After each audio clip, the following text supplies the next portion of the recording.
ئەم کاتتان باش خوێندکارانی ئازیز لە بەشی شەشەمین کۆماری کوردستان لاپەڕە 120 باسەکەین. ئێوەی خوێندکارانیش لەگەڵ باسکردنی بابەتەکە و شەرحکردنی لەگەڵ مابن و بۆ دەستنیشانکردنی پرسیار و وەڵام هۆ پێناسە خاڵ و گرنگیەکان. باسی کۆماری کوردستانەکەین لە کۆتایی مانگی ئابی 1940 هاوپەیمانەکان هێرشیان هێنا و بەریتانیا لە باشوور و یەکێتی سۆڤێتیش لە باکوورەوە سنووری ئێرانیان بەزاند و چەند بەشێکی خاکی ئەم وڵاتیان داگیر کرد. لە ئەنجامدا ڕەزاشای دیکتاتۆریان لەسەر حکم لادا. باکووری کوردستانی ئێران بە شاری مەهاباتەوە بە درێژایی ڕۆژانی جەنگ داگیر نەکرا، بۆیە خەڵک خۆیان کاروباریان دەبرد بەڕێوە. ساڵێک دواتر کۆمەڵێک لە تێکۆشەران و ڕۆشنبیرانی کورد کۆمەڵەیەکیان لە شاری مەهابات پێکێنا بە ناوی کۆمەڵەی ژیانەوەی کوردستان ژێکاف. دواتر ئەم کۆمەڵەیە بوو بە بناغەی پارتی دیموکراتی کوردستانی ئێران کە لە 16 ئابی 1945 دامەزرا و قازی محەممەد کرا بە سەرۆکی ئەو حیزبە. ئەویش لەبەر ئەوە بوو کە کەسایەتیەکی شۆڕژگێری کۆمەڵایەتی و ئاینی و سیاسی ناسراوی ناوچەکە بوو. ئەمە ژوێنەی قازی محەممەدە.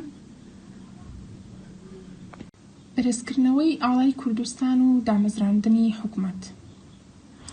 بزانین لە ساڵی چەند ئاڵای کوردستان هەڵکراوە لە کۆماری کوردستان واتە لە شاری مەهابات. لە 22 کانۆنی دووەمی ساڵی 1946 بە ئامادەبوونی زیاتر لە 20,000 کەس لە گۆڕەپانی چوارچرا لە شاری مەهابات ئاڵای کوردستان هەڵکرا. دواتر لەسەر دام و دەستگاکانی حکومی لە شارەکانی تری سنووری کۆمار واتە لێرەدا پرسیارێک دروست دەبێت سنووری کۆمارەکە کەم شارانی گرتوێتەوە. شارەکانی نەغەدا، بۆکان، شنۆ، خانە، سەردەشت، ماکۆ هەڵکرا. و پاشان لێرەدا پرسیارێکی تر دروست ئەبێت لە کام ڕۆژنامەیە ناوی وەزیرەکانی کابینەی حکوومەتی کوردستان بڵاو کرایەوە. لە ڕۆژنامەی کوردستان زمانحاڵی کۆمار ناوی وەزیرەکانی کابینەی حکوومەتی کوردستان بڵاو کرایەوە کە حاجی بابەشێخ سەرۆک وەزیران بوو. واتە لێرا پرسیارێکی تریش دروستە بێ کێ سەرۆک وەزیران؟ وەڵام حاجی بابەشێخ لەگەڵ 13 وەزیری تر کە پۆستەکانی وەک وەزارەتی لەشساغی و ئابووری و ڕێگاوبان و بازرگانی و هیتریان گرتە ئەستۆ.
دەستکەوتەکانی کۆماری کوردستان هەرچەندە تەمەنی کۆمارەکەی 11 مانگ بووە، بەڵام گەلێک دەستکەوتی گرنگی هەبووە. لەوانە یەکەم زمانی کوردی کرا بە زمانی ڕسمی. دووەم بە چاپگەیاندنی چەندین ڕۆژنامە و گۆڤار وەک کوردستان، هەڵاڵە، هاواری نیشتیمان، گڕووگاڵی منداڵان چەندینی تر لە چاپخانەی کوردستاندا چاپ دەکران. سێەم باغدان بەکردنەوەی کتێبخانەی میلی واتە گرنگیان بەکردنەوەی کتێبخانەی میلی و کردنەوەی ڕادیۆ و سینەمای گەڕۆک و دامەزراندنی شانۆی کوردی داوە.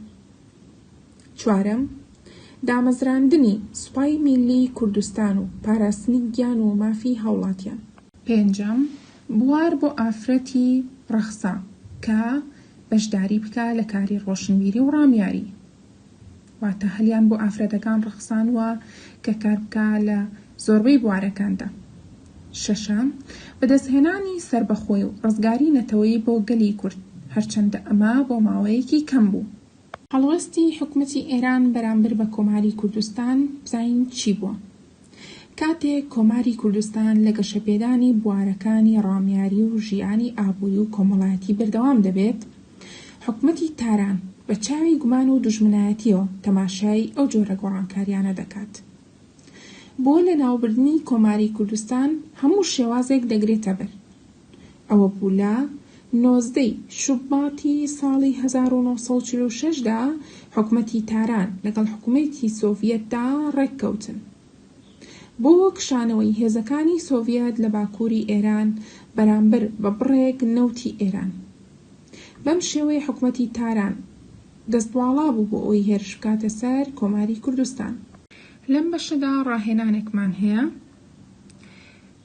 لە خانە بەتاڵەکانی خوارەوە ناوی 5 شاری کوردستان بنووسە کە ئاڵای کوردستانی تێدا هەڵکراوە. بەشی دووەمی، لە خانە بەتاڵەکانی خوارەوە ناوی 4 ڕۆژناوە و گۆڤار بنووسە کە لە چاپخانەی کوردستان چاپکران. بەرگری کۆماری کوردستان. لە سەرەتای دامەزراندنی کۆماری کوردستان هێزی پێشمەرگە بۆ پاراستنی ئەم کۆمارە دروستکرا. بارزانی و هەواڵانی لە باشووری کوردستان کە لە دوای شۆڕشی بارزان ڕوویان کردبووە کوردستانی ئێران، ڕۆژهەڵاتی کوردستان بەشێکی گرنگی ئەم هێزەیان پێکێنا. ئەمە جگەلەوەی کە چەندین ئەفسەری باشووری کوردستان سەرکردایەتی هێزی پێشمەرگەیان دەکردبوو، هاتبوونە پاڵ کۆمار و بەرگریان لێدەکرد.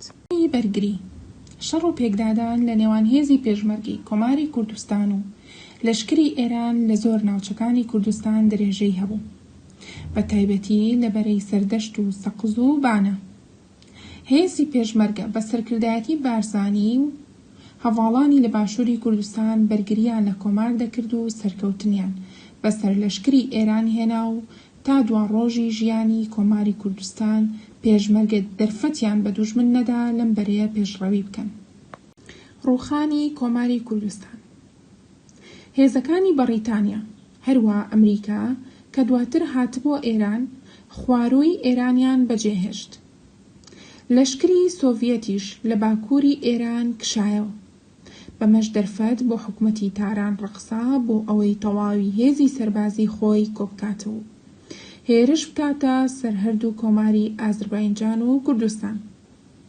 دوای ڕووخاندنی کۆماری ئازەربایجان و کوشتنی خەڵکێکی زۆری ئازەری، قازی محەممەد هەڵوێستی ئاشتیخوازی نواند و هەوڵێکی زۆریدا بۆ ئەوەی خوێن نەڕێژێت. بەڵام سوپای ئێران پێشڕەویان کرد و شاری مەهابادیان داگیر کردبوو. لە ئەنجامیشدا پێشەوە قازی محەممەد و هاوڕێکانی بەدیل کرد. ڕۆژێکی ڕەش لە ڕۆژی 31 ئازاری 1947 قازی محەممەد و حسێنخانی سەیفی قازی و ئەبولقاسمی سەدری قازی لە گۆڕەپانی چوارچرا لە ناوەڕاستی شاری مەهاباد لە سێدارە دران. ئەمە جگە لە کوشتنی چەندین خەڵکی تر. ئەمەش سەدری قازی و قازی محەممەد و سەیفی قازی. بارزانی و هەواڵانی دوای ڕووخانی کۆمار.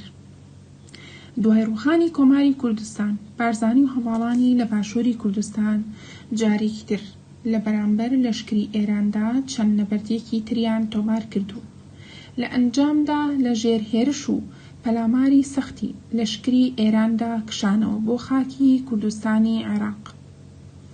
4 ئەفسەرە ئازادی خوازەکەی کورد، محەممەد قودسی و خەیرۆڵڵا عەبدولکەریم و عەزەت عەبدولعەزیز و مستەفا خۆشناو کە لەگەڵ خێزان و ماڵە پێشمەرگەکان خۆیاندا بەدەست حکومەتی عێراقەوە لە ئەنجامی 4 ئەفسەرەکە دەست بەجێ دەستگیرکران و لە ڕۆژی 19 حوزەیرانی 1947 لە سێدارە دران. بوونە قوربانی ڕزگاری و سربەخۆیی کوردستان. بارزانی و هەواڵانیشی کە ژمارەیان 500 کەس بوو لە ژێر هێرش و پەلاماری سەختی هەر سێ دەوڵەتی عێراق، تورکیا، ئێران دا پاش ڕێڕەوێکی مەزن توانیان لە ئاوی ئاراس ببەڕنەوە و پەناببنە بەر یەکێتی سۆڤیەتی پێشوو.